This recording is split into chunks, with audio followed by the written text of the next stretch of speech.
On a trip through West Texas, Hugh Sparks and his son stopped to take pictures of all the rattlesnakes Highway 380 had to offer. Snakes were crossing the road. But then the retiree from Plano saw one snake that didn't look to him like a rattler at all. It bit me and I just tossed it in off the road and goes, "Bright, that was a rattlesnake, you're driving."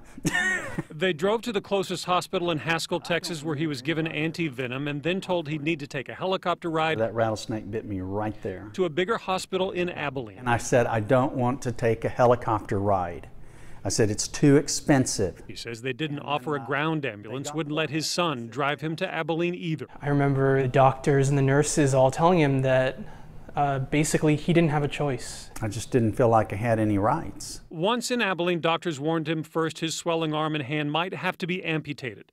And at the start of his 3 days in ICU, they also told him, "I want you to know there's a very good chance you could die." And weeks later, he almost did. This slow boiling anger. When the bills came in the mail. That was more traumatic than when I actually realized I was bitten by a rattlesnake. Because Blue Cross Blue Shield settled the $127,000 hospital bill. It only cost him $3,000. I was thinking, yeah, you probably saved my life. I love you guys. I want to pay you. But then I got the helicopter bill, and then my mood changed. Because the air ambulance bill was another $43,000, insurance would only pay $13,000. He had to pay the balance, more than $29,000, on his own. It's crazy. In an email to News 8, Air Evac Life Team says its costs for a higher level of care include the cost of the aircraft and providing 24-hour-a-day, 7 days a week, with professionally trained and credentialed flight nurses, flight paramedics, pilots, and mechanics.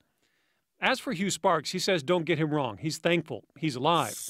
He just didn't expect to be snake bit for a $29,000 helicopter ride as well. This makes my life difficult. This will ruin other people.